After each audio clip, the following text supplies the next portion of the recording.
This is Kurtop with you, and these are 100 secret rooms and hidden passages found by accident. A tomb that survived an earthquake. Within the ancient city of Pasargadae, the Achaemenid Empire's capital, stands a tomb traditionally linked to Cyrus the Great. The structure was built around 530 before Christ and remains one of the most enduring monuments of ancient Iran. For 2,500 years, it has withstood dozens of earthquakes without losing the integrity of its structure. Studies have shown that the architects used principles similar to modern seismic isolation technologies. The tomb's foundation has several limestone layers. The lower layer uses limestone mortar with ash and sand, while upper blocks are placed without firm bonding. A layer between them let the structure slide during tremors, reducing strain and protecting the stonework. The upper part of the tomb is made of massive blocks connected by metal clamps. Despite its simple shape, a cubic chamber on a 6-stepped base, the structure is a well-designed engineering system. Modeling by Islamic Azad University showed that during strong ground vibrations, the upper part can shift relative to the base, absorbing impact energy. No definitive evidence proves Cyrus was buried in this mausoleum. The tomb was opened and looted back in ancient times, and the epitaph mentioned in the sources has not survived to this day. Despite debates about the identity of the person buried there, the structure remains one of the oldest examples of earthquake-resistant architecture and serves as evidence that Achaemenid engineers understood the nature of earthquakes much more deeply than is commonly believed.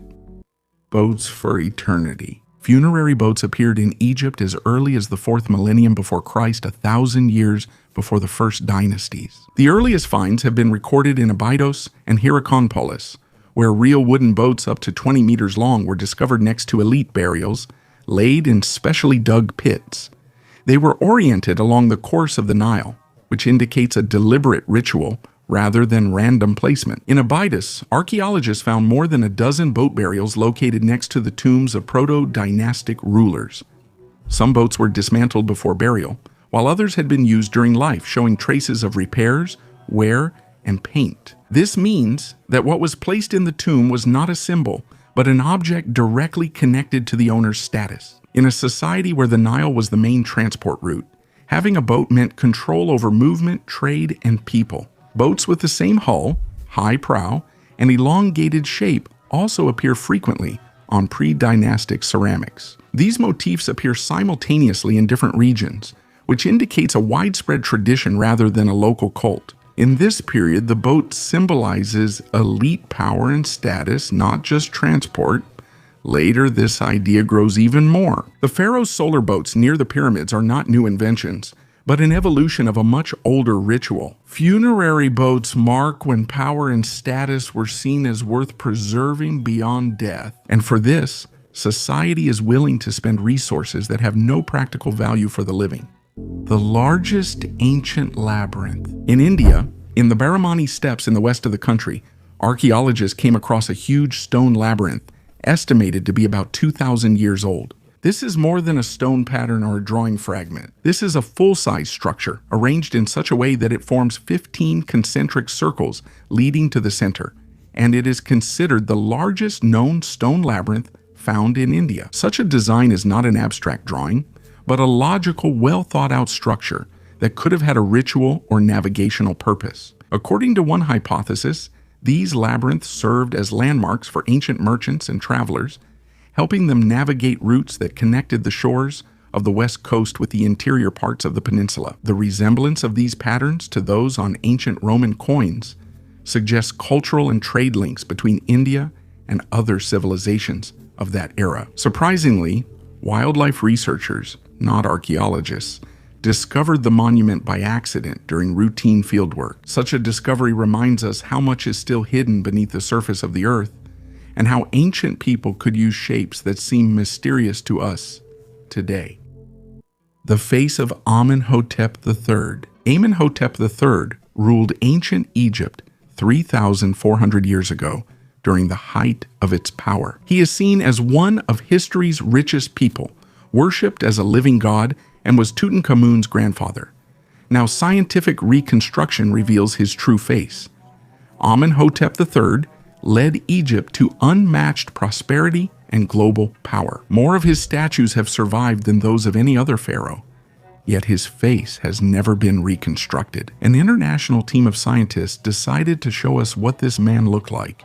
Michael Cabot, an archaeologist at Flinders University in Australia, says Amenhotep III looked different than his statues portray. This suggests that all Egyptians who lived after his death did not know what he actually looked like. His reconstructed face reflects the calm of a man who promoted peace and lived in an era of economic prosperity. Studies have shown that the pharaoh was overweight, sickly, and not very mobile, suffered from dental problems, was almost bald, and was only 156 centimeters tall, making him one of the shortest pharaohs. Brazilian graphics expert Cicero Moraes carried out a digital reconstruction of Amenhotep III's skull, using data from living donors to determine the size and position of the nose, ears, eyes, and lips. The reconstruction also considered historical data on his strong physique. This is the first realistic depiction of Amenhotep III's face, which includes not only the face but also clothing and accessories. Amenhotep III died at the age of 40 to 50, leaving his successor a country at the height of power and wealth.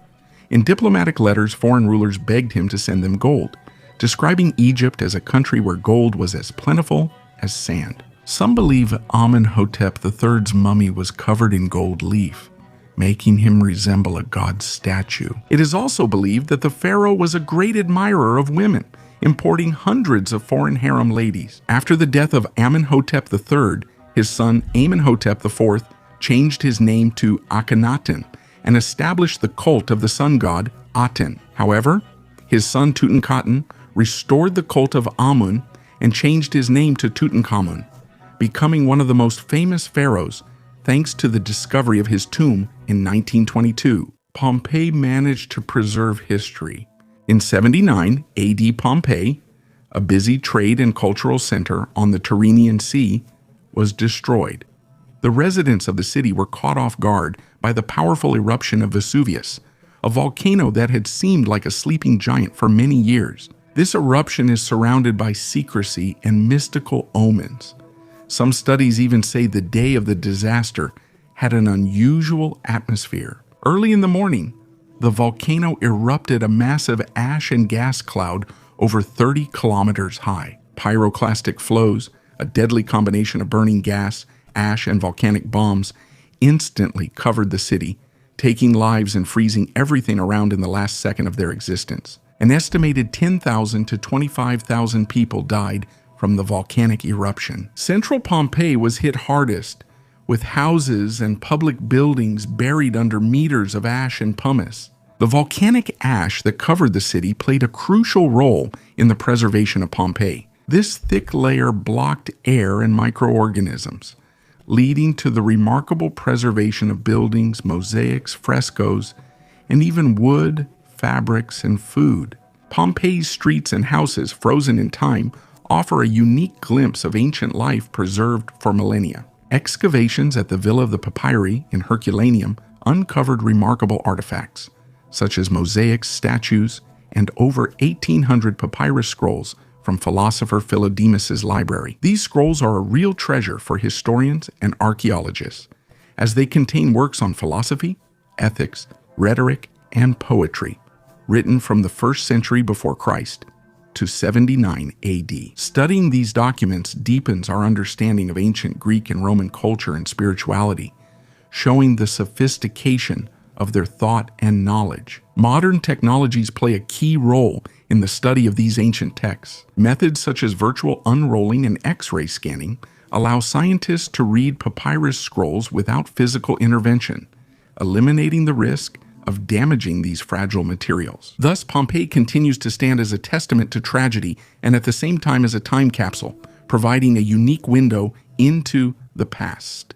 He tried to hide it from the government. During house construction in Muhammadpur, Baganki, Haryana, India, 400-year-old bronze idols were discovered. The statues depicting the Hindu deities Vishnu and Mita Lakshmi are distinguished by their elegant carvings and patterns. The landowner tried to hide the discovery by offering money to the builder who found the artifacts in exchange for silence. But the builder went to the police, and that's how the authorities learned about the existence of the idols. The local residents, seeing the idols as a divine blessing, expressed their desire to build a temple at that site. But the Department of Archaeology refused them, stating that the artifacts are state property and must be preserved for study and later kept in a museum. The statues are currently being scientifically analyzed to determine their exact age and history. Preliminary, scientists confirmed that the idols are about 400 years old. Researchers are also looking for inscriptions or markings on the idols that could shed light on their origin. A large stone sarcophagus.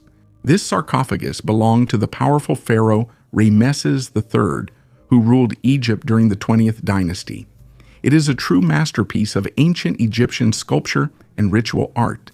The huge stone coffin is covered with carefully engraved symbols and scenes from the Book of the Dead, which were meant to help the pharaoh pass through the afterlife and achieve eternal life. On its sidewalls are depicted protective goddesses, such as Isis and Nephthys, spreading their wings, symbolizing divine patronage and protection. The hieroglyphs describe Ramesses III's deeds and his ties to the gods. Interestingly, this sarcophagus was reused by the priest kings of the 21st dynasty, which shows when royal tombs were being reused in the later period.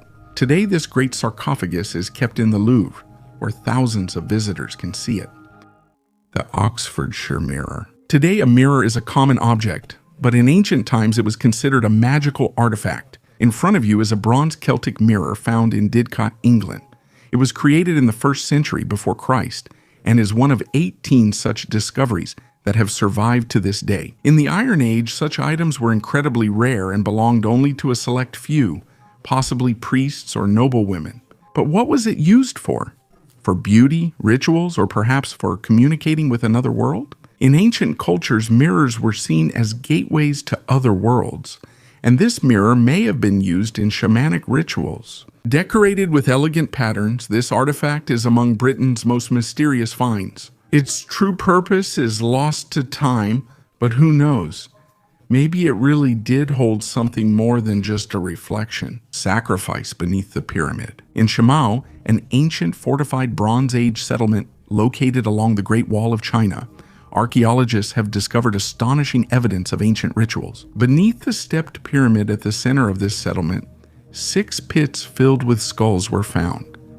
These ritual pits contained the remains of about 80 young women, indicating human sacrifices. Sacrifices in ancient China were indeed a common ritual and were performed for various reasons. For example, as offerings to the river god Hebo, or as part of burial rituals, where slaves or concubines were sent to the afterlife along with their masters. However, the exact purpose of sacrificing girls from Shimao still remains a mystery for scholars.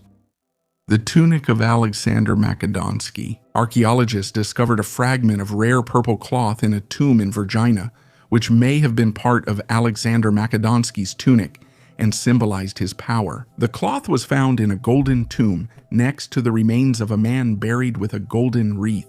The piece of cloth is a rare cotton for that time, dyed in Tyrian purple, a costly dye that was associated with royal power. Purple clothing was traditionally worn by Persian kings. Alexander adopted this after defeating Darius III, highlighting his divine status. Some historians believe that the tomb contains Philip II, Alexander's father.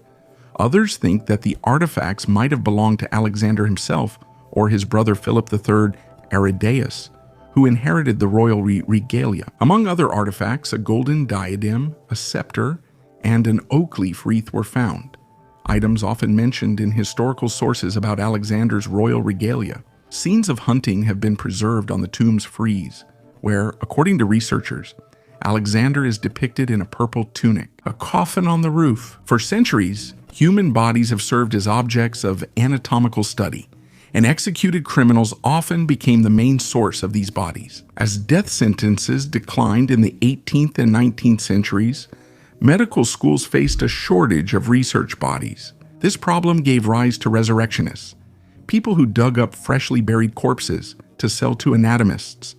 To protect against such thefts, cemeteries installed cages, traps, and hired guards.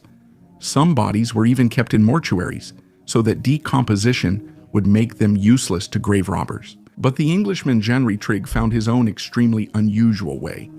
Genry lived in the 18th century in Stevenage, was a wealthy grocer, and was respected in society. However, one day, he witnessed grave robbers digging up a body in a cemetery. This shocked him so much that he decided not to let the same thing happen to him. In his will, he asked for his body to be placed in a lead coffin and set under the rafters of his own barn, far from the cemetery. He even provided a punishment for his relatives if his last will was violated. After his 1724 death, his body was placed in the barn, attracting many curious visitors. Over time, the barn became a tavern, and Henry's coffin became a local attraction. However, his remains met a sad fate.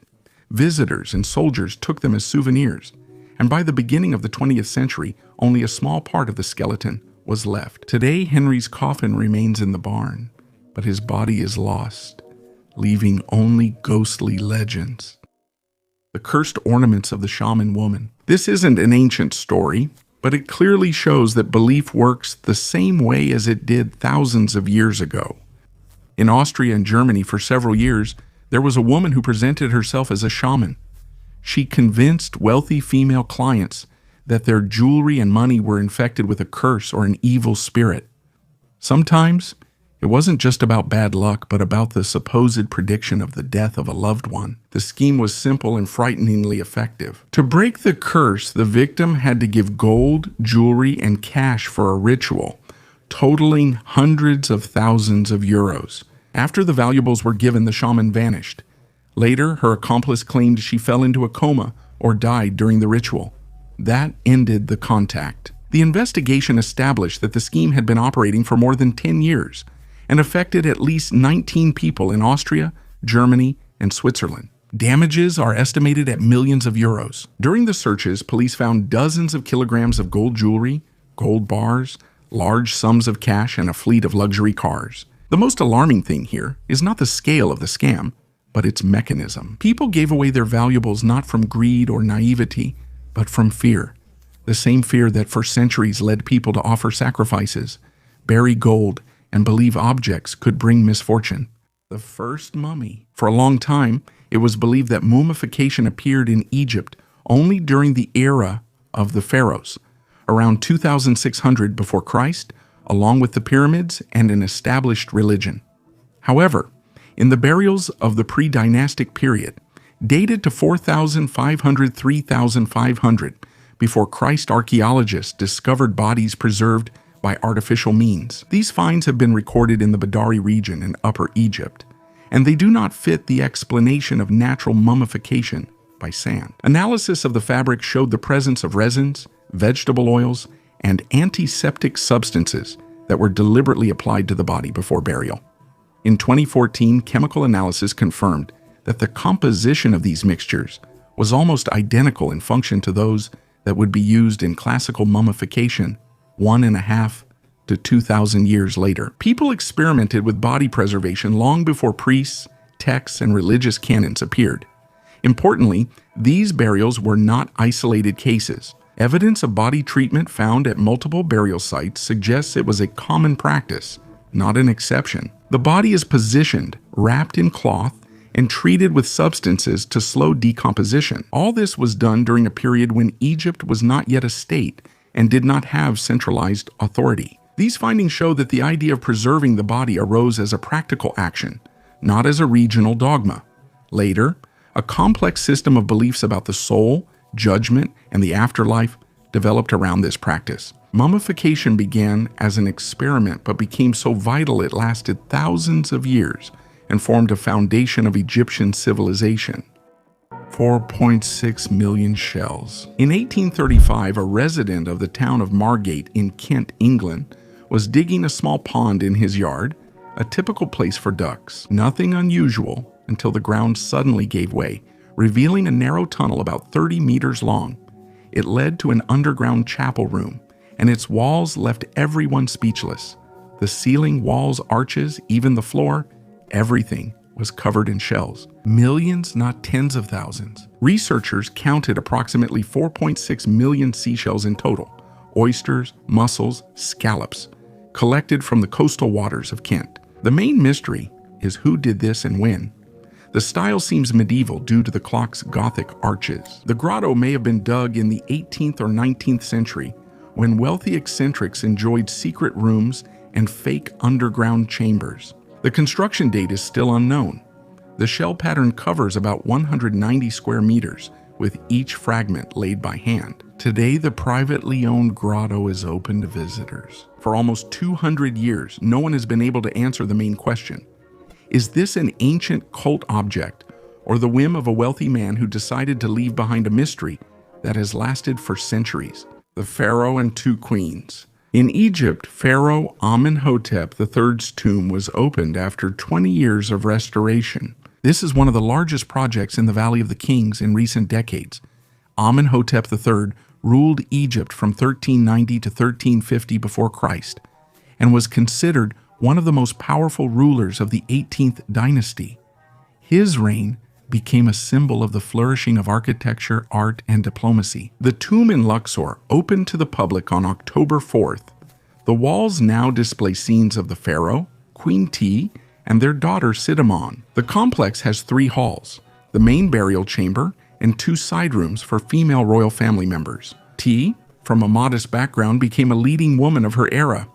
Her daughter Sidamon married her own father, following religious traditions to strengthen the dynasty. Though the sarcophagus and tomb treasures were lost long ago, the walls and architecture remain intact. Ancient priests later relocated Amenhotep III's mummy to his grandfather, Amenhotep II's tomb, where it was found in the 19th century. Today, the remains of the pharaoh are kept in the National Museum of Egyptian Civilization. The birds will tell us. Kailipanar is a modern village in the Sivas province, central Anatolia. Beneath it lies Samuha, an important hub of the Hittite Empire in the Bronze Age, serving both as an administrative center and a sanctuary, where decisions were made not only by the office, but also through ritual.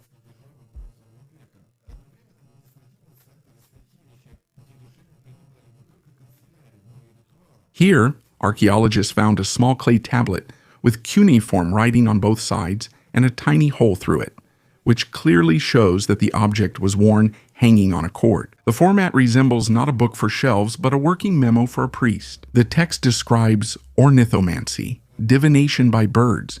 They took into account the flight path, calls, time of appearance, and even the reaction to sacrificial food. This isn't ancient exoticism for us, but a direct view into how power works. In the Hittite kingdom, these predictions were official regulations that shaped wars, dynastic marriages, and treaties with neighbors. In those layers, a mini archive was found, dozens of tablets and royal seal impressions of Katusili III and Queen Puduhepa, showing how divination was closely linked to bureaucracy and integrated into political governance. We see how signs became decisions, with the priest and scribe as parts of the same machine.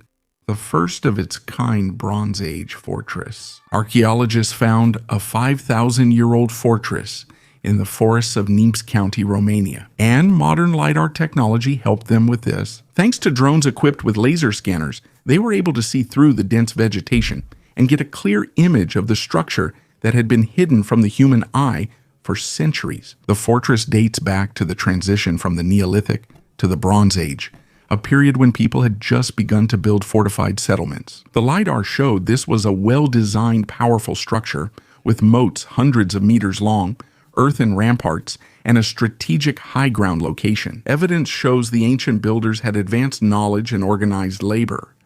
Modern technology is needed to fully grasp the size and design of ancient monuments. These are not just ruins. They are traces of a complex and sophisticated civilization that we are only beginning to rediscover.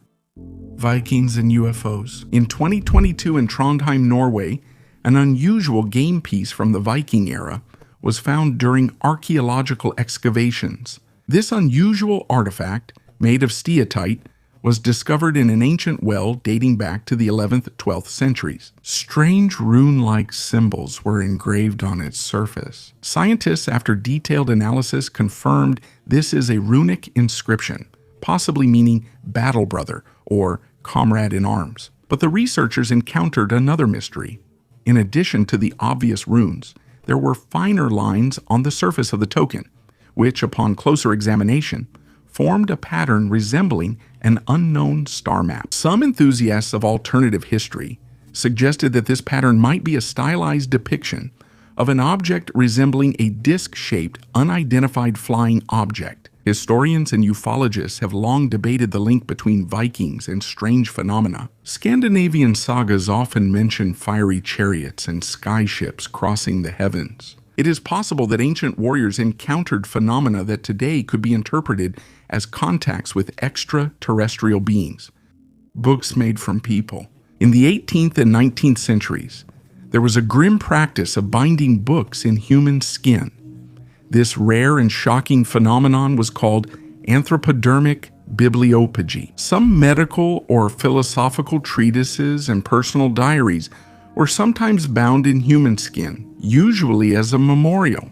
For example, some doctors use the skin of their patients to bind medical texts in order to immortalize their contribution to science. Books like this have become the subject of increased interest in research. Modern technologies like DNA analysis and chemical tests can verify if the binding is actually human skin. This phenomenon reflects not only the medical and scientific interests of the era, but also attitudes toward death, memory, and the body. Today, anthropodermic books are rare artifacts that evoke both horror and fascination, as well as serve as a reminder of the strange and contradictory traditions of the past. A message from the aliens. Easter Island, lost in the southern part of the Pacific Ocean, became famous for its giant stone moai statues and the mysterious tablets with rongorongo inscriptions. These ancient tablets, covered with strange hieroglyphs, still remain one of the greatest archaeological mysteries. Scientists believe that rongorongo is the script of the Rapa Nui civilization, which flourished on the island until the 18th century. The story of their discovery begins in 1964, when the French missionary Eugène Ayrault first took notice of the wooden tablets covered with unusual signs. The tablets were made from Toramira wood, which grows on the island and could be found in almost every home. However, soon most of these artifacts disappeared due to internal wars and destruction. About 25 tablets have survived, and their study revealed a unique writing style resembling an inverted boustrophodon. Previously, only the Incas recorded signs this way. The tablets show animals, plants, and human-like figures. Scientists suggest that these symbols might have been used to record rituals and myths. Notably, rongorongo shares similarities with other ancient scripts. Some signs look like hieroglyphs from Egypt, India, and symbols from the Harappan civilization of the Indus Valley. Similarities have been noted between the Kuna Indian scripts in Central America and drawings on Sumatra, leading to theories of ancient cross-ocean cultural connections. Attempts to decipher rongorongo continue, but the writings remain largely misunderstood.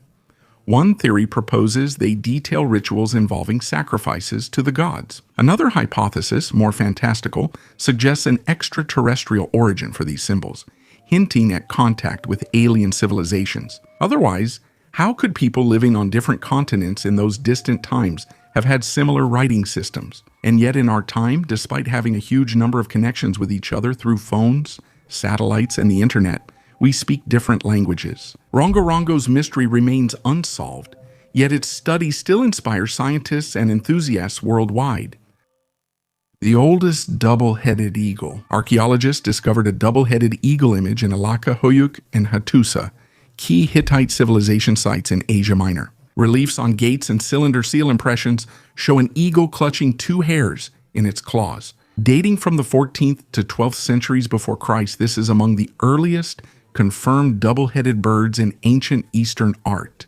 Let's identify it. Hittite texts lack direct evidence of a double-headed eagle cult. Researchers note a possible link to the earlier Mesopotamian mythological figure Anzud or Imdugud, a griffin eagle tied to storms and lightning. In some later depictions, Unsolved appears as a bird with the head of a lioness.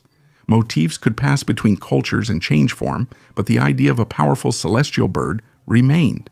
It is important to separate facts from legends. We cannot confidently name this Hittite deity or describe its official cult. Few sources exist, but the double-headed eagle symbolized power and protection even before Byzantium, the Seljuks, and Rus appearing in Hittite art. It stands guard at gates, passages, and near rulers. In ancient and medieval times, double-headed birds appeared on seals, fabrics, and shields. Among the Byzantines, the symbol stood for the empire's east and west. For the Seljuks, it meant royal power and protection. Later in Eastern Europe, it symbolized statehood. But its origins lie in deep antiquity, where there are fewer specific interpretations than there are images themselves. Bamboo in the glacier. At an altitude of over 2,000 meters in the Swiss Alps, the melting of a glacier suddenly revealed a strange object, a lightweight two-wheeled cart made of bamboo and ropes. No metal or modern fastenings. The object appears recently placed, yet only permafrost surrounds it. A random traveler found it at the Splugen Pass, an ancient route used for centuries by merchants and soldiers between Italy and northern Europe. Scientists quickly confirmed the find is real and less than 100 years old, which made the situation even more surprising. Bamboo is a material of Asian origin. In the Alps, it was not used either in transportation or in construction. Not a single archive, photograph, or description mentions such carts in this region. The design turned out to be well thought out, lightweight, sturdy, and intended for carrying loads. Experts have suggested smuggling during World War II, a homemade device for secret mountain crossings, early glider experiments, or mountain transport, but none are backed by facts. No tools, personal items, or campsite traces were found nearby. Scientists are finding such cases more often. The ice is retreating, uncovering not ancient artifacts but overlooked fragments of the recent past. Things no one will remember. The bamboo cart became just such a case, a nameless object without an owner and without explanation. If the answer is not found now, it may disappear along with the next layer of ice. The oldest brain. In one of the pre-dynastic burials of Egypt, archaeologists discovered something that almost never survives after a person's death: the remains of brain tissue. The skull belonged to someone buried in a simple pit, without embalming or body treatment, dating to the late 4th millennium before Christ. Preservation resulted from dry sand, high temperatures, and salty soil, which prevented complete decomposition of soft tissues, not from ritual. A dense dark mass, matching the brain lobes' shape, was found inside the skull. Analysis revealed it was altered but recognizable nervous tissue, not sediment or contamination. It is important that the find is not connected to an elite burial. This is not a priest or a ruler, but an ordinary person. His brain was preserved not because someone wanted it, but because the conditions happened to be right. This is one of the earliest known cases of human brain preservation, and a rare reminder of how chance sometimes preserves what people will later try to control deliberately. Giants from the Ice Age. In Yorkshire Dales National Park, on the slopes of Ingleborough Hill, lies one of the most unusual technological formations in the UK, the Norber erratic boulders. These massive blocks of dark sandstone and shale rest on light limestone bases, creating the impression of unstable balance. The stones are about 12 to 17,000 years old. They were brought here by the last glacier that advanced from the north of England. When the ice retreated, boulders stayed as erosion slowly wore away the surrounding limestone over millennia. Where the stone protected the surface from rain, small pedestals have been preserved, so it gives the impression that the boulders are hovering above the ground or were placed there artificially. Over 100 stone blocks lie on Ingleborough's slope today. They differ in size and shape, but all form through the combined effects of ice and time. Geologists consider the Norber boulders a valuable testament to the last glaciation and a rare example of natural balance that arose without human intervention. The site is listed as a protected geological monument in the United Kingdom and is a major natural attraction in northern England. For researchers, this is more than boulders. It's an open archive of the region's climate history, preserving evidence of glacial processes that reshaped Europe's landscape. The tomb of an unknown pharaoh. In Egypt, near the city of Abydos, archaeologists found the tomb of a pharaoh that is about 3,600 years old. It is located 7 meters deep in an ancient necropolis known as the Mountain of Anubis. The tomb was nearly empty, likely looted long ago. The pharaoh's name was once on the entrance plaster, but it hasn't survived. Scientists suggest that it could be one of the lesser-known rulers, for example, Sennaib or Penjeni, who are mentioned in other sources, but their graves haven't been found yet. The tomb dates back to the Second Intermediate Period, a difficult time in Egypt's history when the country was divided into several kingdoms and was in political chaos. One of these regional kingdoms was the Abydos dynasty, whose representatives may have been buried in this area. Interestingly, the new tomb is built into the complex of the earlier and more influential pharaoh Neferhotep I, and its architecture resembles both the tombs of the Middle Kingdom and later ones. Artifacts of a vanished mysterious civilization. Archaeologists discovered gold jewelry, arrowheads, and a large bronze mirror in burial mounds about 2,000 years old in the Turkestan region in southern Kazakhstan. These artifacts were presumably made during the time of the state of Kanju, which ruled the region between the 5th century before Christ and the 4th century AD. The findings demonstrate the high craftsmanship of Kanju artisans who traded with ancient Rome, China, and the Kushan Empire. Based on its style and pattern, the bronze mirror likely came from China in the Han Dynasty. Similar mirrors have been found in Afghanistan and in the southern Urals, which indicates the high status of the woman next to whom it was buried. Archaeologists claim that the state of Kanju was a federation of different peoples, including the Sarmatians, the Xiongnu, and the Saka. Kanju's location on the Great Silk Road boosted its diplomatic and trade ties with the ancient world. Artifacts will be displayed at the National Museum of the Republic of Kazakhstan in Astana. These ruins are older than the Egyptian pyramids. Archaeologists discovered a mysterious new Stone Age complex near Prague, older than Stonehenge and the Egyptian pyramids. The uncovered rondel, built around 7,000 years ago, may have been a gathering place for local farmers. Its diameter is about 55 meters, enough to fit the Leaning Tower of Pisa inside. Miroslav Kraus, the head of the excavation, claims that the structure belonged to the pottery culture, which existed between 4,900 and 4,400 years before our era. The first mention of the Vienna Circle appeared in the 1980s, when it was partially uncovered during the installation of utilities. Modern excavations revealed the entire site and uncovered clay pottery, animal bones, and stone tools. The analysis of organic remains will help to accurately determine the time of construction and possibly link it to the nearby Neolithic settlement. The study of the medallion shows that the culture of its builders spread throughout Central Europe, affecting the territories of modern Poland, Germany, and the Czech Republic, where people lived in longhouses capable of accommodating up to 30 people. A sacrifice or a war trophy? Archaeologists discovered a 2nd century AD Roman enameled brooch at an Iron Age settlement site in southern Ayrshire, Scotland. The artifact may have been used in a sacrificial ritual during the founding, offering new insight into Roman and local Britain contacts. Excavations were carried out on the territory of the William Grant Ampersand Sons Distillery, where researchers found the remains of a large wooden house and a fortified palisade. The brooch was found in the foundation ditch, which may indicate its ritual significance. Such brooches are found on the borders of the Roman Empire, in Gaul, Switzerland, and along the Rhine. Scientists believe it may have reached Scotland as a war trophy, through trade, or as an offering to the gods. The settlement of Curak, where the find was made, was located in a strategic place. Although there were no Roman forts nearby, archaeologists discovered traces of an ancient military camp. Besides the brooch, Neolithic and Bronze Age artifacts were found, confirming this area has been inhabited for thousands of years.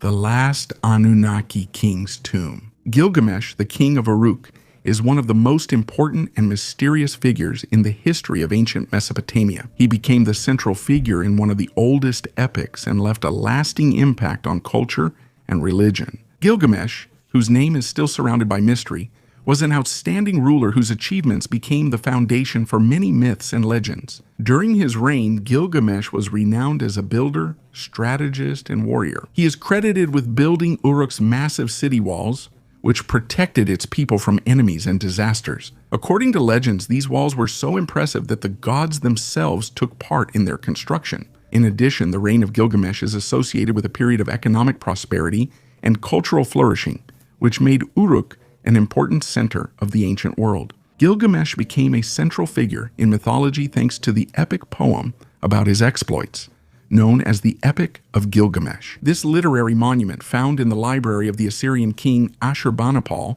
in Nineveh, describes the journeys and adventures of Gilgamesh, his struggle with supernatural forces of nature, as well as his quest for immortality. This poem is not only the most important source for studying ancient Mesopotamian culture, but also reflects eternal human aspirations and experiences. Archaeology confirms Gilgamesh's historicity. During the excavations in Uruk and other Mesopotamian cities, many artifacts were found, including cuneiform tablets with texts and inscriptions mentioning his name. A particularly significant find is the tomb that, according to some theories, may belong to Gilgamesh himself.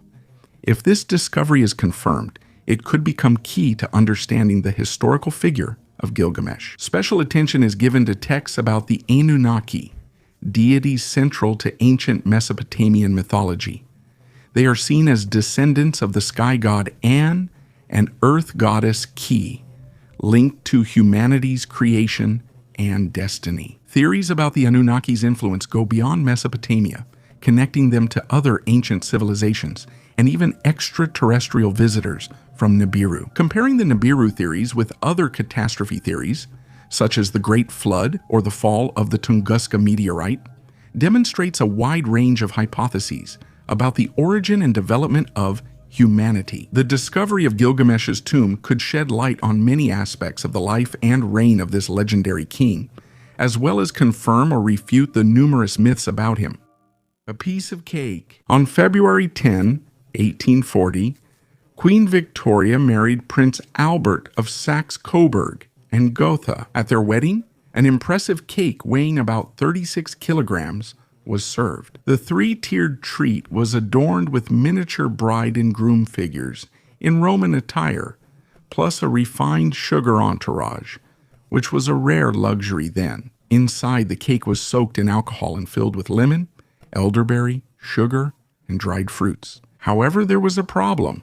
Victoria was dieting, and the guests weren't hungry enough for a cake over 100 kilograms. So at the end of the celebration, the queen ordered the cake to be cut into small pieces, which were then placed in tin boxes and given to friends, relatives, and other honored guests. That's how the tradition of giving guests pieces of the wedding cake was born, a tradition that, even at the royal court, took the form of a keepsake gift.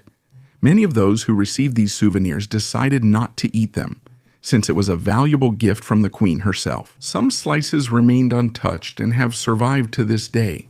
Today, pieces of Victoria's wedding cake are true relics. Some of them are in the Royal Trust collection, and one of these pieces was sold at auction in 2016 for £1,500 sterling. If that seems like a substantial amount, it's worth noting that in 1998, a piece of the wedding cake of King Edward VIII and Wallis Simpson, dating back to 1937, was sold at a Sotheby's auction for $29,900. But surprisingly, Queen Victoria's wedding cake has remained edible to this day thanks to its high alcohol content. Theoretically, it could still be tasted today, although that will most likely remain just a legend. Bright glass beads. Archaeologists found thousands of 3,000-year-old glass beads in the ancient Bronze Age settlement of Fratesina, northern Italy. These artifacts illuminate early European glassmaking art. The team of archaeologists found a Bronze Age clay furnace, surrounded by tools and remnants of glass objects, a structure with no equivalent in Europe from that era. Among the finds are numerous multicolored beads that have preserved their rich colors, from blue to red, from white to black, with patterns of swirls and spots. Even after thousands of years, their colors remain bright as if they have just come out of the furnace. The color durability is explained by the unique recipe of the local glass, made from sand from the Po River, which gave the items their longevity.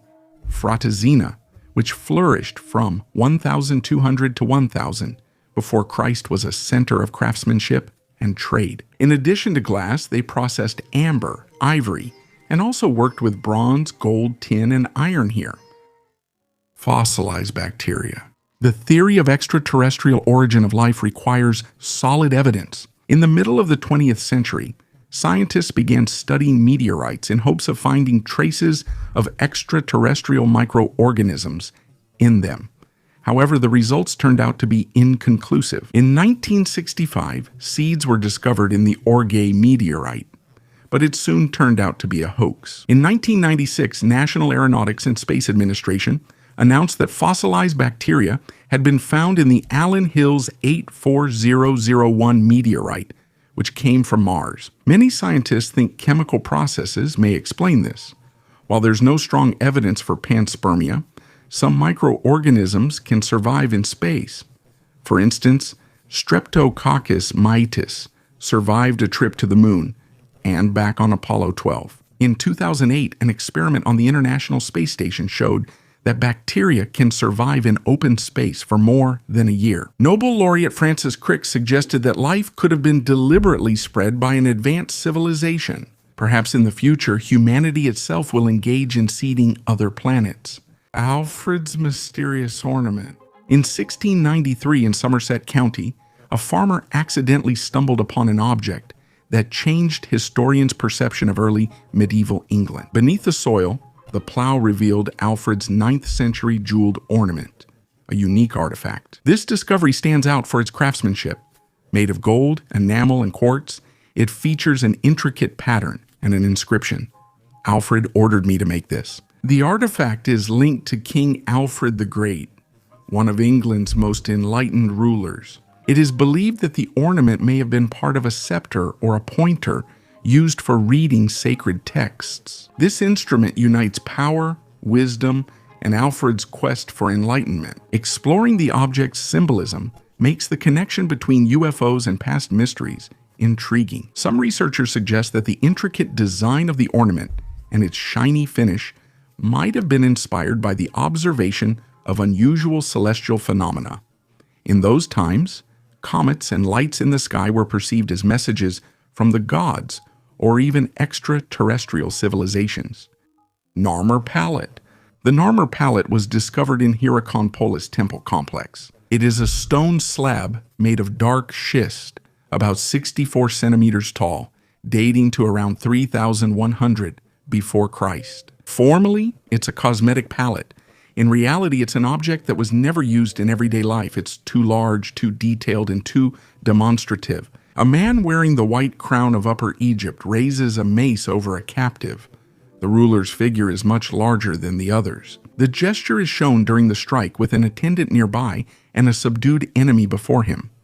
On the other side, the same man now wears the red crown of Lower Egypt. He leads the procession and inspects his enemies' decapitated bodies, arranged in strict order. The composition centers on the intertwined necks of fantastic beasts, a motif already shown in its final form. Narmer's name appears in signs within a frame. This is one of the earliest instances of a ruler's name being recorded next to an image of power.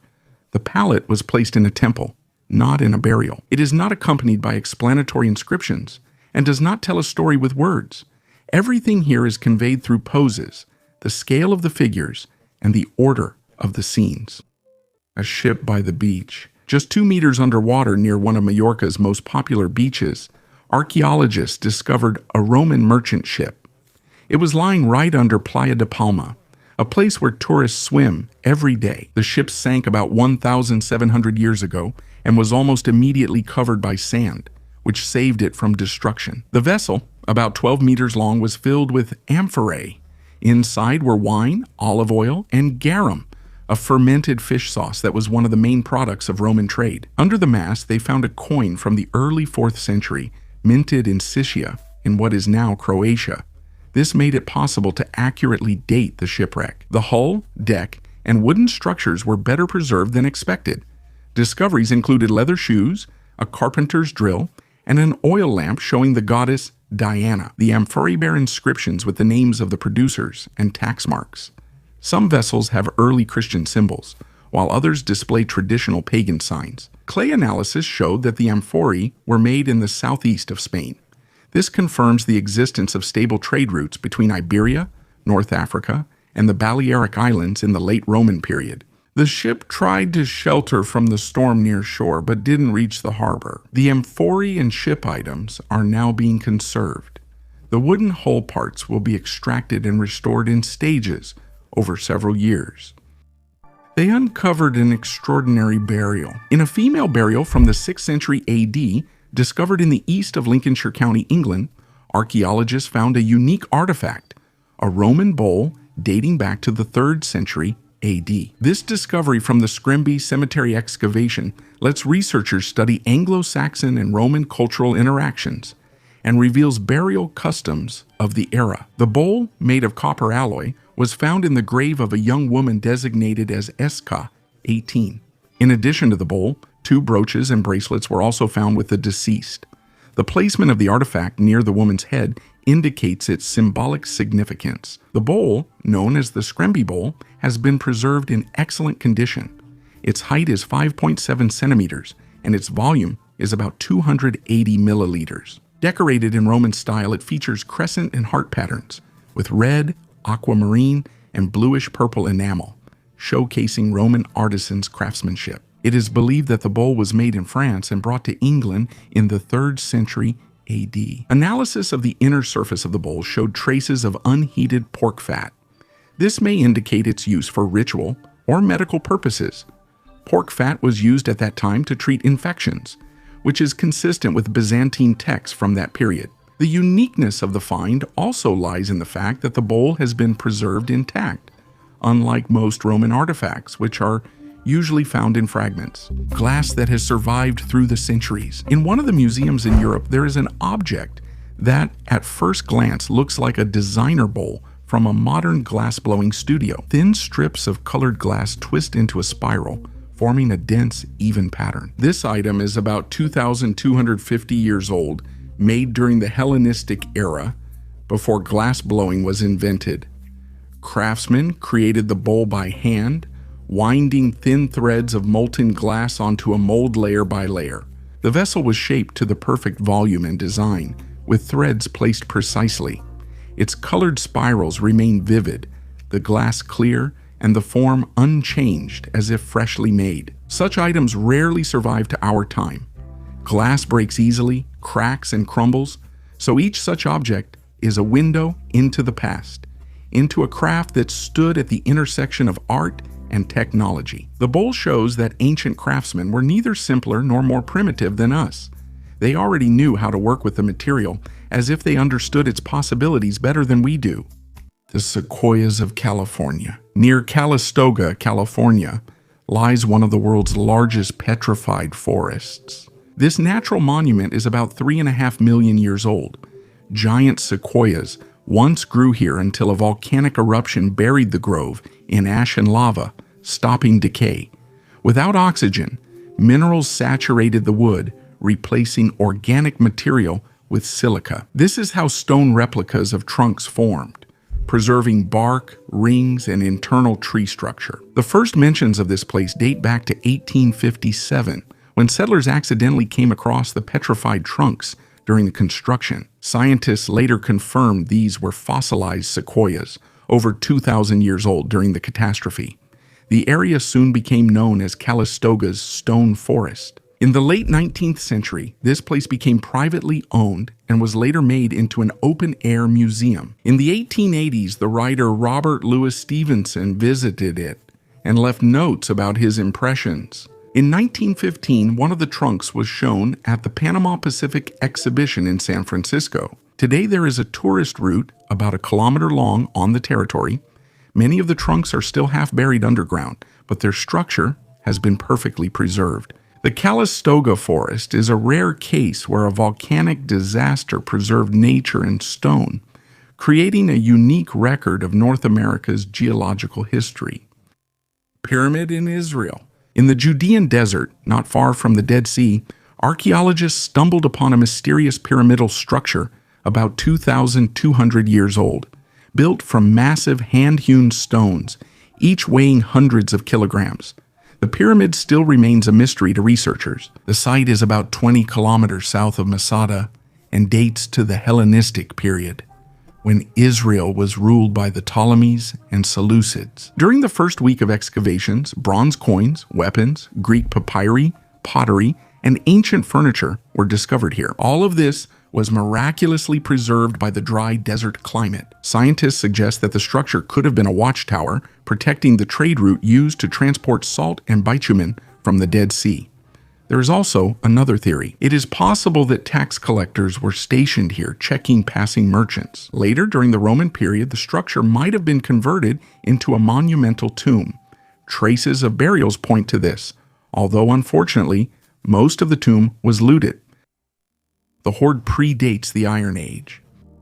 Researchers have solved the mystery of two unusual artifacts from the treasure of Velena's Golden Hoard. A pair of ornaments, partially of extraterrestrial origin, was found in the Iberian Bronze Age treasures. The dull bracelets and a rusty hollow hemisphere decorated with gold turned out to be forged from metal that fell from the sky as a meteorite. The discovery was made by Salvador Rovira Lorenz, former head of the conservation department at the National Archaeological Museum of Spain. His work showed that the technologies and metalworking methods in Iberia 3,000 years ago were more advanced than previously thought.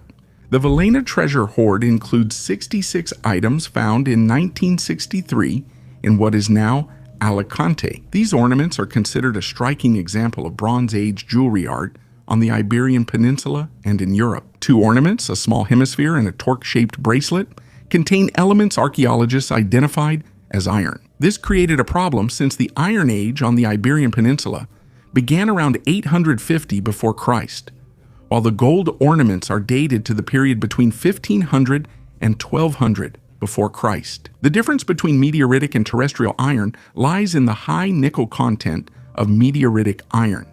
Despite the rust, research results showed that the hemisphere and the bracelet were made from meteoritic iron, dated to approximately 1400 to 1200 before Christ. The Steel Sanatorium. In 1928, a 20-meter tall steel sphere with 38 rooms began operating on Lake Erie's shore in Cleveland. The structure was funded by industrialist Henry Timken, initiated by Dr. Furman Cunningham, an anesthesiologist who believed increased pressure and oxygen could treat many diseases. The 5-floor building had living rooms, bathrooms, a strong climate control system, 3 compressors, 2 boilers, a 27-ton ammonia cooler, and filters to control pressure, temperature, humidity, and circulation. Cunningham's method wrongly assumed many diseases are caused by anaerobic bacteria and treatable with pressurized oxygen. The same year it opened, the American Medical Association's Investigation Bureau called the project commercial, not scientific. In 1934, James Rand Jr. bought the facility and renamed it the Ohio Institute of Oxygen Therapy. But there was no steady flow of patients. 2 years later, the complex was resold, and attempts were made to use it as a regular clinic, without success. By 1942, the steel sphere was dismantled for metal to support the war industry. Cunningham's ideas about cancer, diabetes, and universal healing were not confirmed. However, hyperbaric oxygenation found limited medical use for decompression sickness, carbon monoxide poisoning, and a number of tissue healing problems. This no longer has anything to do with the steel sanatorium itself. The recipe for the blade. About 4,000 years ago, there was a culture in the southern Urals that was long considered primitive for the Bronze Age. Settlements, pottery, weapons, nothing would have stood out from the usual picture until scientists decided to closely examine the metal found at one of the burned settlements. More than 100 items were studied: axes, spears, knives, sickles, ornaments, and even ingots. The analysis revealed a strange pattern. These items were not cast randomly. A specific metal composition was used for each type of item, as if the craftsman knew exactly which alloy was needed for each one. Weapons and battle ornaments were crafted from high tin bronze making them hard, durable, and long-lasting with sharp edges. But tools that needed frequent sharpening were cast almost from pure copper, softer, but more practical. This was not a coincidence or luck, but a stable technological system. The most surprising part was that tin, essential for these alloys, is rarely found in the Urals. Micro-impurities revealed the metal originated from the Altai and modern Kazakhstan regions. In fact, we're talking about trade routes that connected the vast expanse of Eurasia long before the civilizations we're familiar with appeared. The settlement where this was found was destroyed by fire and abandoned. Ironically, the disaster preserved the metal, revealing what's usually hidden. These were not primitive blacksmiths, but skilled people who used recipes, shared knowledge, and engaged in a complex exchange system. Suddenly, the Bronze Age doesn't seem so primitive. Infants in the sewer. In 1988 in Ashkelon, in southern Israel, archaeologists made a shocking discovery.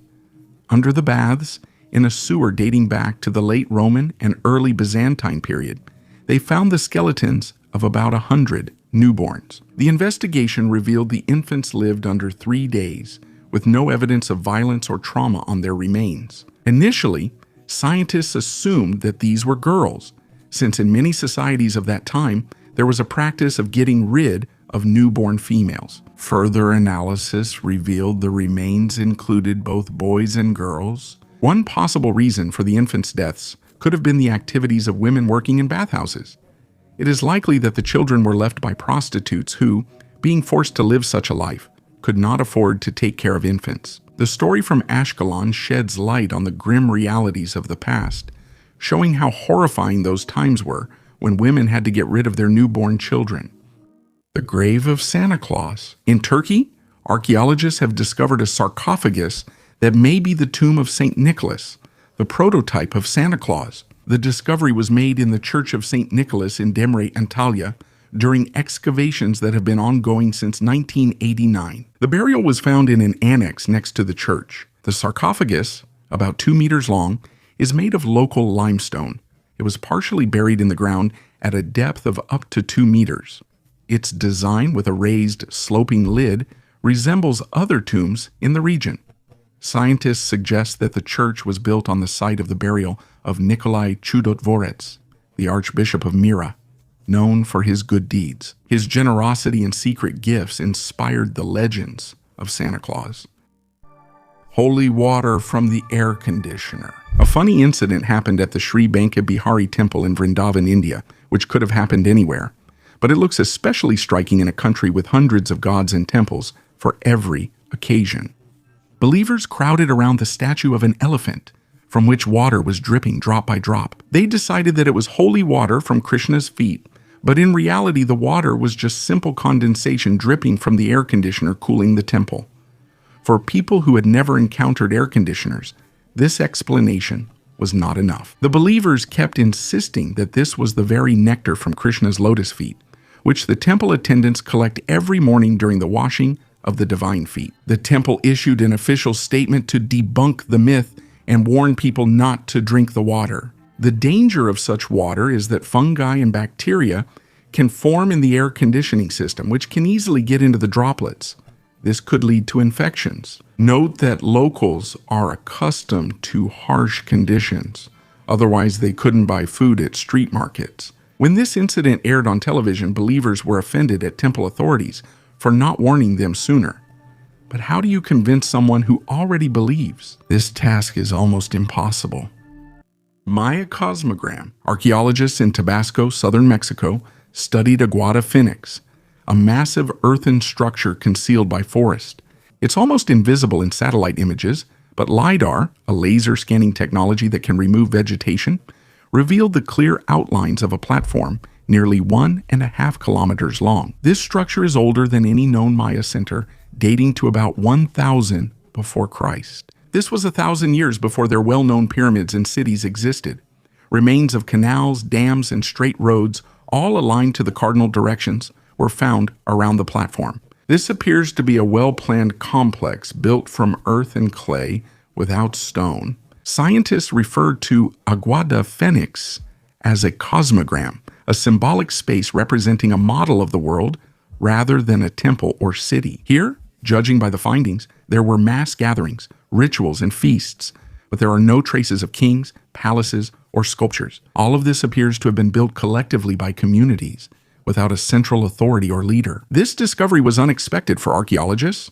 Previously, it was believed that monumental structures among the Maya appeared only after the formation of complex cities and an elite. Aguada Phoenix demonstrates the opposite. Large structures may have predated states due to collective effort. The site is still being studied. For locals, it's a source of pride. For archaeologists, a reminder that history isn't always linear. Some things are made for ideas, not power. An archaeological error. At the beginning of the 20th century, a series of objects was discovered in Egypt, which was immediately hailed as proof of the existence of an extremely ancient and advanced civilization.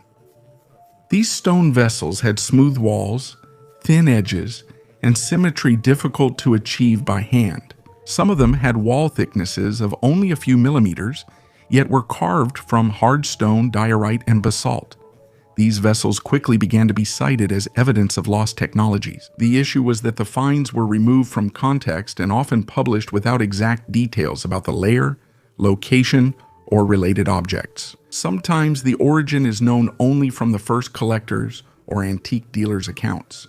Archaeological documentation was either missing or reconstructed after the fact. The vessel's images took on a life of their own and circulated through books and films for decades. During later studies and experiments, some of these shapes were found to be possible using simple tools, sand, abrasives, and time. Several experimental archaeologists reproduced similar vessels, spending weeks and months of work on them. This did not eliminate the complexity of the finds, but it removed the need to invoke unknown technologies. However, not all items could be explained with the same confidence. Some of the vessels remained poorly documented, and some even disappeared from scientific circulation altogether. They can't be re-examined, accurately dated, or compared with analogs, existing only in publications and old photos. This story is still used as an argument on both sides. They refer to it as proof that official science is hiding something. Others cite it as an example of how a single find can quickly become a sensation when taken out of context. Treasures after the hurricane. The coast of Florida, an area with the loud name Treasure Coast. This isn't the first time gold has been found here, but what the divers recovered this summer became one of the biggest finds in recent years. 1,056 coins, 5 of them gold, the rest silver, with a total value of about $1 million. But the main thing isn't the price. The coins were raised from the place where, in 1715, a Spanish fleet sank. 11 ships loaded with gold and silver were sailing from the colony to Spain when a hurricane hit the Caribbean. Most of the ships went down, along with about 1,000 people. Now, 3 centuries later, part of this treasure is back on the surface. The coins are well preserved, the minting is legible, and the mint marks indicate Mexico, Peru, and Bolivia. Some are 8 real pieces, others are rare commemorative issues. Archaeologists say the discovery is more than just numbers. Each coin reflects trade, power, and tragedy. They weren't valued for beauty. They were the empire's money, funding palaces, armies, and colonies. Now they're back with people, not for profit, but as pieces of lost history returned by the ocean after the storm. The mystery of Abu Qir. Archaeologists have recovered artifacts from an ancient city submerged off Alexandria's coast for over 2,000 years. Excavations took place in Abu Qir, once home to Canopus, a key Ptolemaic port. Here they discovered pieces of temple columns, a sphinx head, a priest statue, and a large headless granite torso. The work was carried out under the supervision of the Egyptian Ministry of Antiquities and divers using equipment for archaeological dives. Archaeologists say Canopus sank underwater after earthquakes and tidal shifts collapsed the Nile Delta. Silt and sand then covered its streets, temples, and necropolises. Artifacts found date to the Ptolemaic and Roman periods, from the 3rd century before Christ to the 3rd century AD. This is confirmed by the style of the images and the types of stone used. The Ministry of Tourism and Antiquities, Sheriff Fathi, said all discovered items are being restored and will join the Secrets of the Sunken City exhibit at the National Museum of Alexandria. The exhibition already features 86 rare exhibits that show what life was like on the Egyptian coast in the times before the sea claimed this city. A space amulet? Turkish archaeologists have discovered an amulet made of meteoritic iron that is 4,700 years old. This artifact, found in an early Bronze Age burial in Asia Minor, is considered the oldest such find in the region with an exact dating. The amulet was discovered in the Kesik-Sirpe burial ground, located in southwestern Turkey. The item was found in a pythos, a large clay vessel used for burial. To date, the earliest recognized artifacts made from meteoritic iron are beads from Egypt, found near the settlement of El Gursa and dated to 3,300 before Common Era. Finds from the Orenburg region in Russia are also known, where archaeologists discovered a knife, a chisel, and an adze plane in a Yamnaya culture burial mound, dating to 2,700 before Common Era. During excavations in Kesik-Sir, in addition to the amulet, burials with rich funerary attributes were found, indicating the high status of the deceased. Analyses confirmed the amulet's iron is meteoritic, further increasing its historical and scientific value. A rare astronomical instrument. A medieval brass astrolabe from the 11th century was discovered by chance, but turned out to be an important piece of evidence of intercultural scientific interaction. Created in Spain, it later received inscriptions in different languages as new owners adapted it for themselves. This artifact is unique as a palimpsest, reflecting the changing ideas and needs of its owners. This ancient instrument is a powerful testament to centuries of scientific exchange among Arabs, Jews, and Christians. The Verona astrolabe changed as it passed from hand to hand. At least 3 owners added translations and corrections, 2 in Hebrew and 1 in an Indo-European language. Astrolabes are maps of the sky with rotating parts that help determine position in time and space. They were useful for navigation, astronomy, and astrology. A cache of gold jewelry. Archaeologists exploring the Karnak temple complex in Luxor found an ancient vessel containing gold jewelry, beads, and statuettes of Egyptian gods. According to experts, the find dates back to the 26th dynasty of Egypt and is about 2,600 years old. Jewelry in ancient Egypt was not just a luxury item. It was considered a magical amulet that protected the owner from evil and disease. They played a key role in life and the afterlife, offering eternal protection. Among the artifacts, the statuettes of Amun, Mut, and their son Khonsu stand out.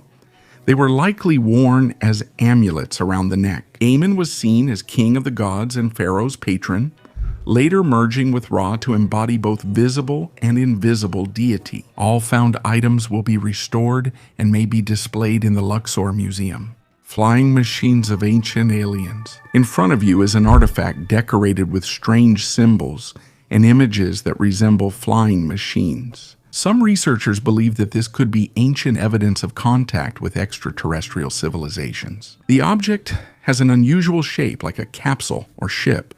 Inside are figurines with large heads and almond-shaped eyes, often linked to descriptions of extraterrestrials. Symbols are engraved on the sides, resembling ancient scripts, diagrams, or star maps. This artifact could have been part of a ritual object reflecting the beliefs of an ancient people, or it could be evidence of something much more incredible. Perhaps we are looking at an artifact left behind by representatives of another civilization.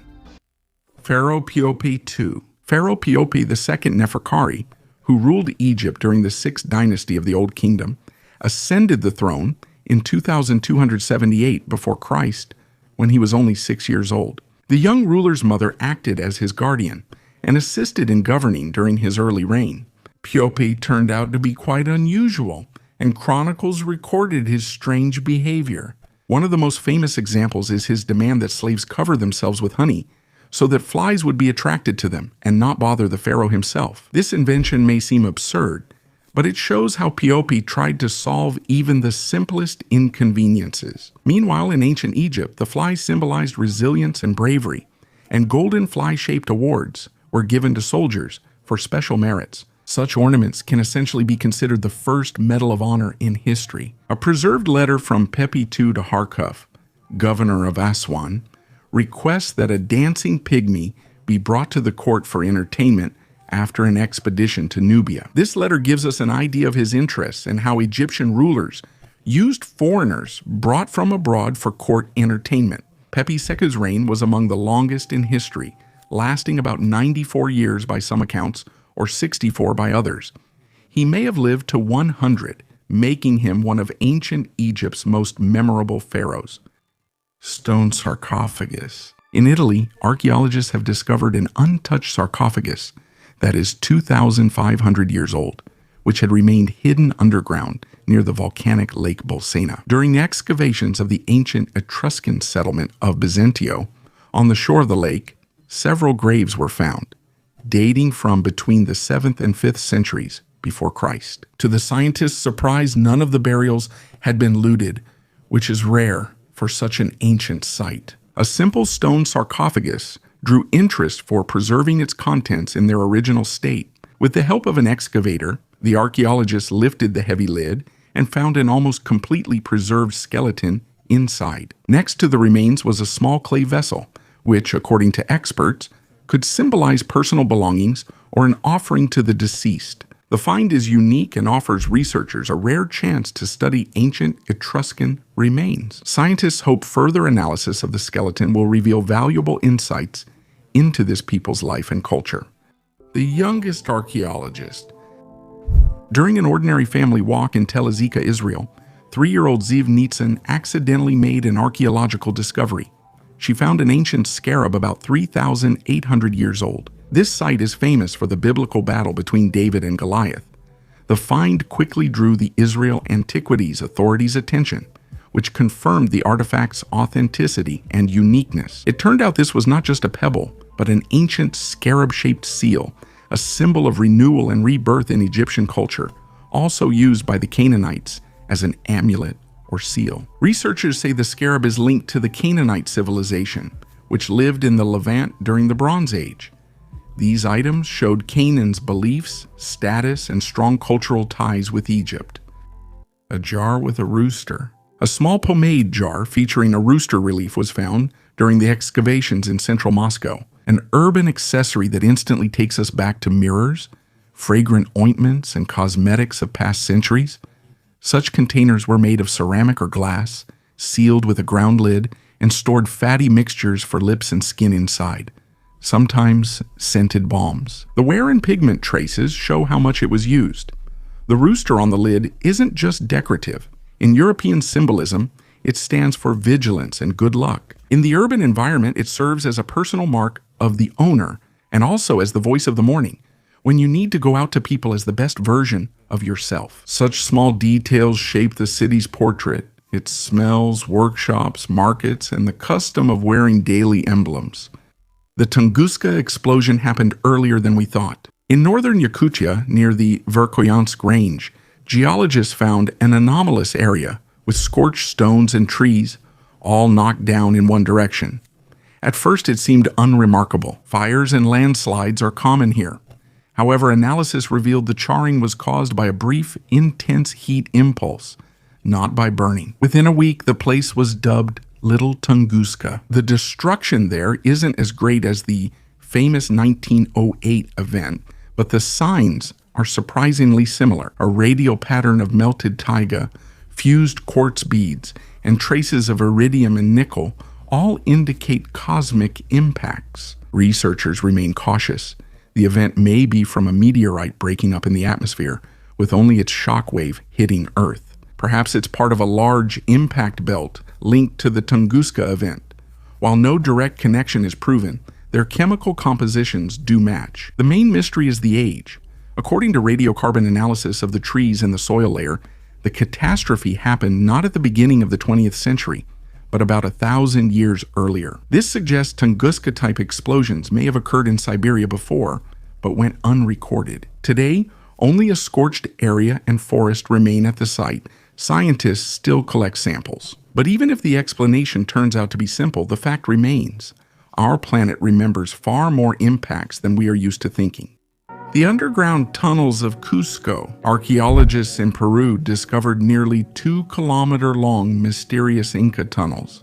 while studying the ancient city of Cusco. The tunnels linked Sacsayhuaman Fortress, the Temple of the Sun, and a key religious structure. The massive stone structures showcase impressive engineering and strength, able to withstand the region's frequent, strong earthquakes. Scientists are sure that the Incas used these hidden paths for the secret movement of priests and military leaders between strategic and ritual sites. Despite the legends about treasures, nothing has been found inside so far. The most ancient medicines. Recent findings in the Grotta de Pigeon cave in Tafaralt, Morocco, are reshaping our view of ancient medicine. Researchers have found evidence of the use of medicinal herbs that are 15,000 years old. Ephedra attracted special attention. This plant is used in traditional Chinese medicine to treat asthma, bronchitis, and colds. The study is based on the analysis of macrofossils found in late Pleistocene layers. The Grotta de Pigeon cave, North Africa's oldest cemetery, contains 34 Stone Age hunter-gatherer skeletons. Ephedra, discovered in ritual burials, has powerful healing properties, including epinephrine and pseudoepinephrine, which help with nasal congestion and stimulate the nervous system. The preserved ephedra fruits found in the cave indicate its use for pain relief and stopping bleeding during trepanation, a skull surgery performed 15,000 years ago and considered one of the oldest in the world. The cave is also known for the ritual of tooth removal, a painful coming-of-age ceremony. Ephedra likely eased pain and bleeding, highlighting its role in ancient cultural traditions. These discoveries confirm that as early as 15,000 years ago, people had deep knowledge of plant properties, skillfully using them for both healing and ritual purposes, long before the Neolithic era. The unusual shape of the asteroid Oumuamua. In 2017, astronomers discovered Oumuamua, the first known interstellar asteroid to pass through the solar system. Its name means messenger from afar in Hawaiian.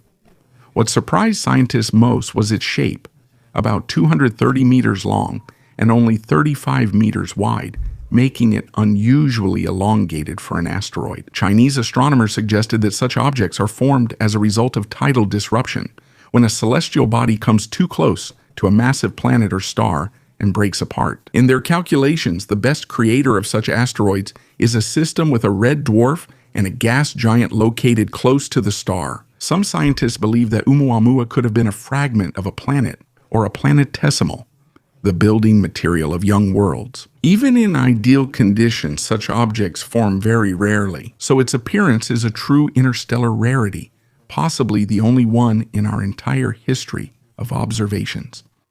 Ancient Roman cellar in Germany. In March 2023, archaeologists in Frankfurt am Main made a truly sensational discovery. During excavations in the historic Heddernheim district, researchers came across a uniquely well-preserved fragment of a Roman house, a wooden staircase leading to a cellar almost 2,000 years old. It seems incredible since wood rarely lasts that long, especially in cities. Heddernheim is a historic district where the ancient Roman city of Nida once stood, founded under Emperor Augustus.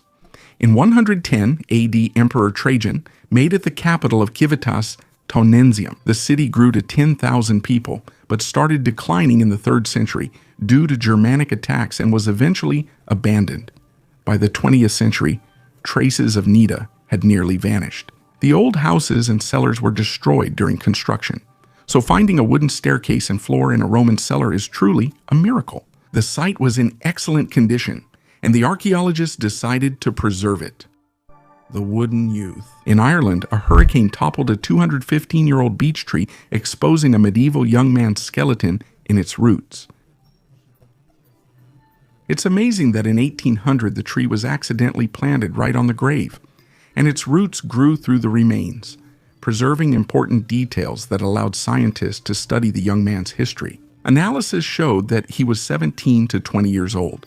Judging by his diet, the young man ate well and probably belonged to the wealthy part of society. However, the study also revealed a curvature of the spine, which may indicate hard physical labor during childhood. The cause of death was violent. 2 notches were found on the ribs, indicating stab wounds. This case highlights the importance of accidental archaeological discoveries. which shed light on the personal stories of people who lived centuries ago. An unfinished antediluvian structure. In the mysterious valleys of Lebanon lies Baalbek, a city that holds the secrets of ancient times. A newly discovered structure at this site confirms Baalbek's unique significance for archaeology and world culture. For years, Baalbek's megalithic architecture puzzled scholars. The construction methods and motives for building such massive structures were unique, but the latest discovery provides new ways to interpret and understand ancient civilizations. Baalbek, located in the Bekaa Valley, is known for its important role during the Hellenistic and Roman periods. Since Alexander the Great's conquest, the city has changed significantly, serving as a bridge between Eastern and Western cultures. Greek culture left its mark on the architecture and art of Baalbek, which can be seen in the stylistic features of its buildings. The Romans, in turn, expanded and strengthened its status as a religious and cultural center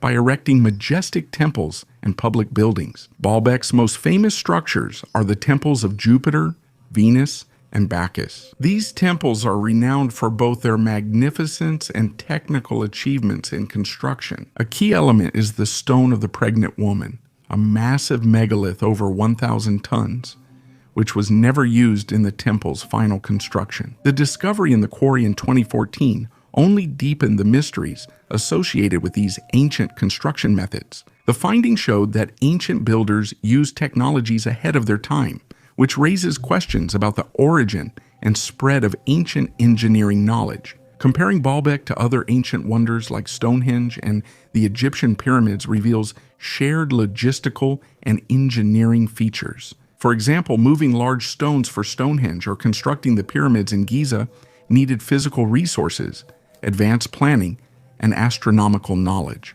Modern archaeological methods such as ground-penetrating radar surveys and 3D scanning are opening new horizons in the study of ancient technologies. Darius's gold. During Persepolis excavations, workers found a stone box beneath the Apadana Palace foundation. Inside were two thin plates, one gold and one silver. They were placed there during the construction, about 2,500 years ago during the reign of Darius the Great.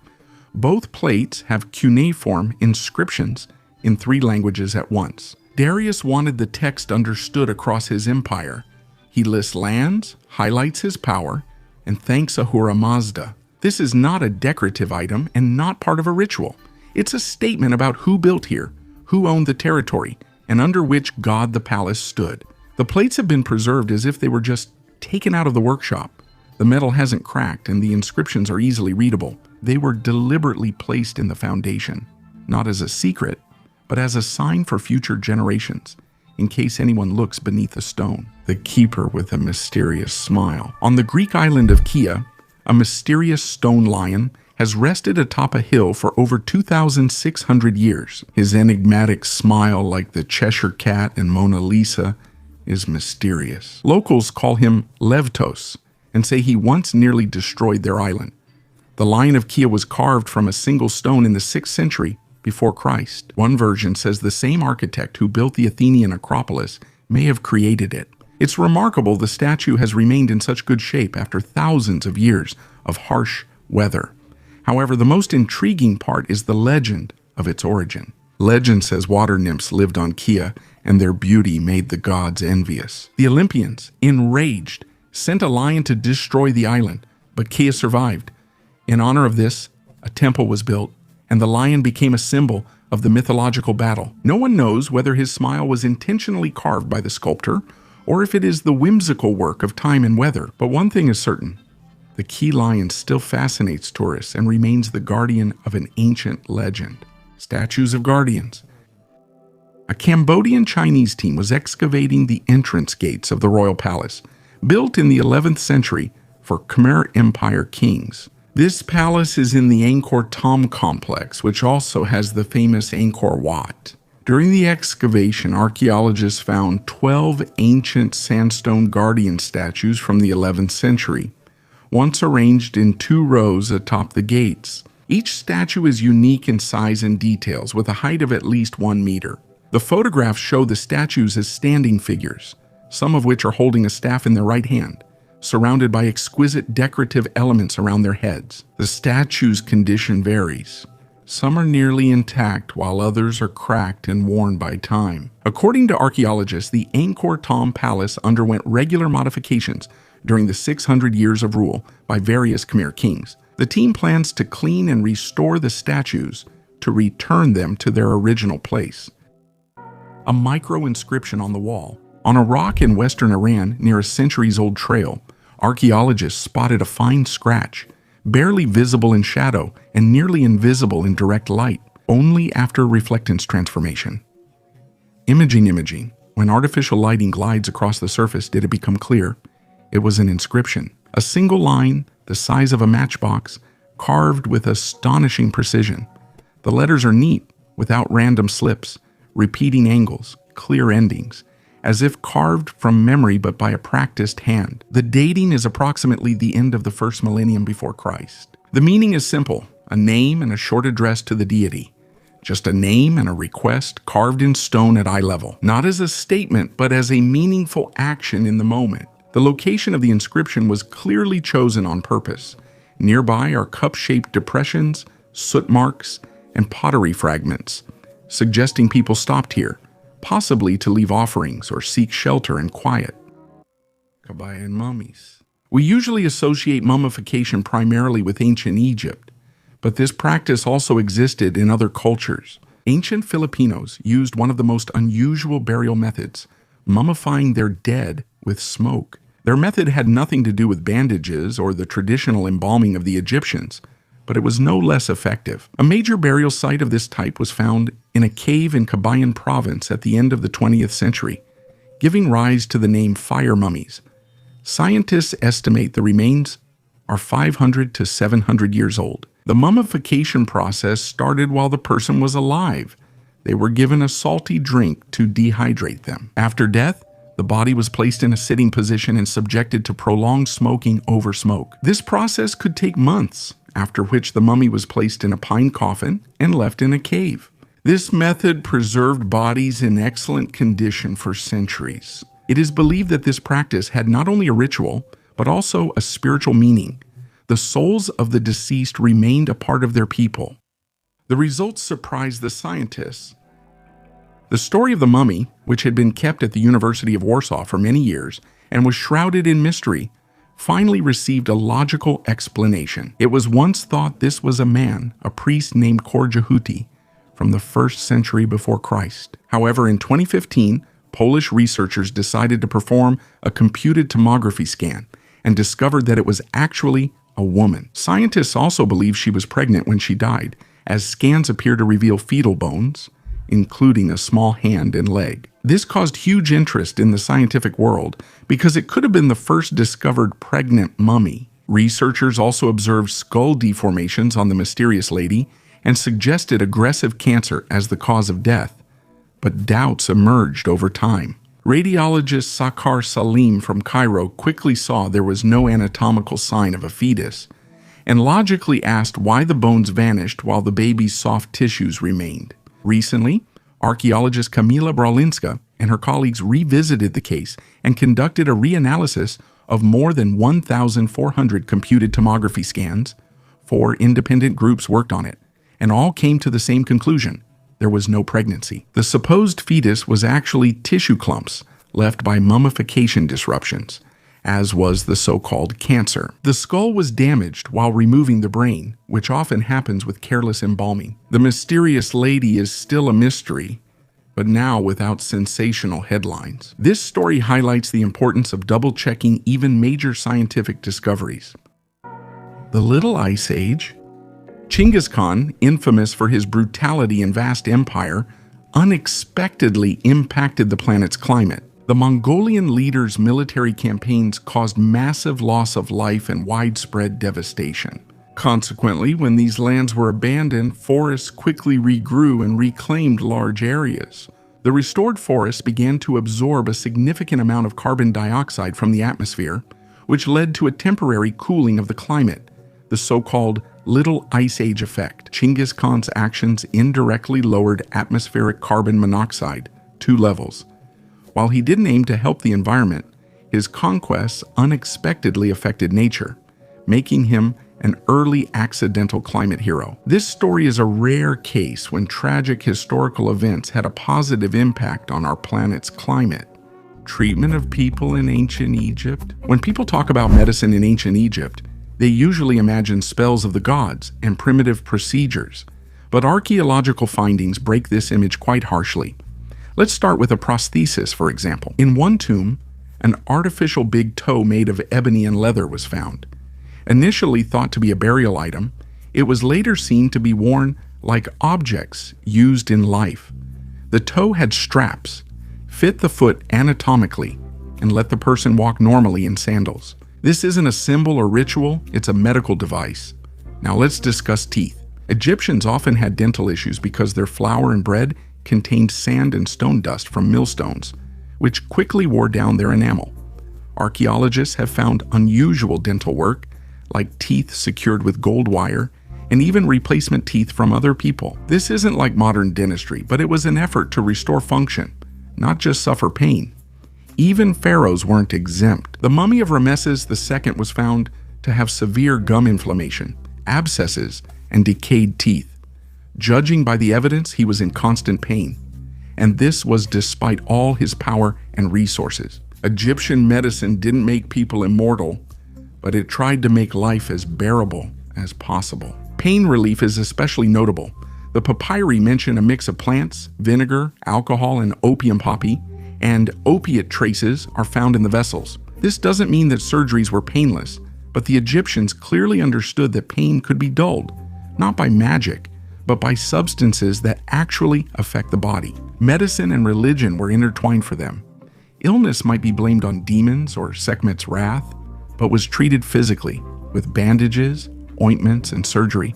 Spells were recited alongside these treatments. For the Egyptians, this was a unified system, not a contradiction. So we see something distinct, not primitive ancient medicine, nor a miracle before its time. This was a society that carefully observed the body, experimented, made mistakes, and left behind strange but surprisingly practical solutions, from prosthetics to pain relief. The past doesn't have to be convenient or understandable. Sometimes it just leaves a trace and moves on without explanation. Thank you for watching this video until the end. Goodbye, everyone.